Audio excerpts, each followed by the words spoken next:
Horace द्वारा रचित hours poetica यानी कविता की कला, साहित्यिक रचना और आलोचना के सिद्धांतों पर एक आधारभूत कार्य है। पीसो परिवार के लिखे गए पत्र के रूप में लिखा गया यह ग्रंथ कवियों और नाटककारों को प्रभावी कविता और नाटक गढ़ने के लिए व्यवहारिक सलाह देता है। इसमें पहला पॉइंट आता है यूनिटी एंड कंसिस्टेंसी यानी एकता और संगति।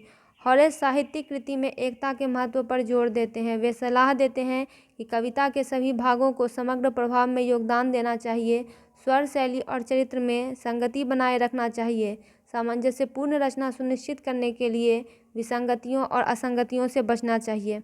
उपयुक्तता हॉरेस के प्रमुख सिद्धांतों में से एक है शिष्टाचार, जिसका अर्थ है कि पात्रों की शैली, भाषा और व्यवहार उनकी भूमिकाओं और कृति के समग्र स्वर के लिए उपयुक्त होना चाहिए।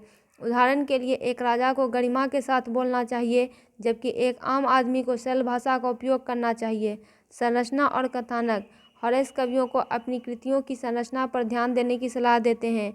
एक अच्छी तरह से निर्मित कथानक में एक स्पष्ट शुरुआत, मध्य और अंत होना चाहिए। वह असंभव और अविश्वसनीय घटनाओं से बचने के महत्व पर भी जोर देते हैं। लेखकों से उनके आख्यानों में विश्वसनीयता के लिए प्रयास करने का आग्रह करते हैं।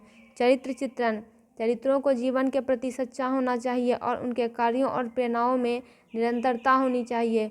हॉरेस का सुझाव है कि पात्रों का व्यवहार उनकी उम्र, लिंग, सामाजिक स्थिति और व्यक्तित्व लक्षणों से निर्धारित होना चाहिए।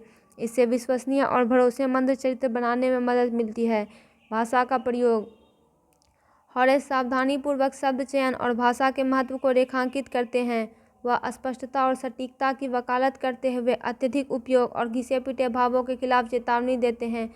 वह कविता की सुंदरता और प्रभाव को बढ़ाने के लिए रूपक और अन्य अलंकारिक उपकरणों के उपयोग को भी प्रोत्साहित करते हैं। नकल और नवाचार जबकि हॉरेस अतीत के महान कवियों की नकल करने के मूल्य को स्वीकार करते हैं, वे मौलिकता को भी प्रोत्साहित करते हैं। लेखकों को अपने पूर्ववर्तियों से सीखना चाहिए, लेकिन अपने काम में अपनी अनूठी आवाज़ और रचनात्मकता लाने का प्रयास करना चाहिए। कवि की भूमिका हॉरेस का मानना है कि कवि को न केवल मनोरंजन करना चाहिए बल्कि अपने दर्शकों को निर्देश और सुधार भी देना चाहिए। कविता को नैतिक और बौद्धिक समृद्धि प्रदान करनी चाहिए, जिसमें उद्देश्य के साथ आनंद का मिश्रण हो।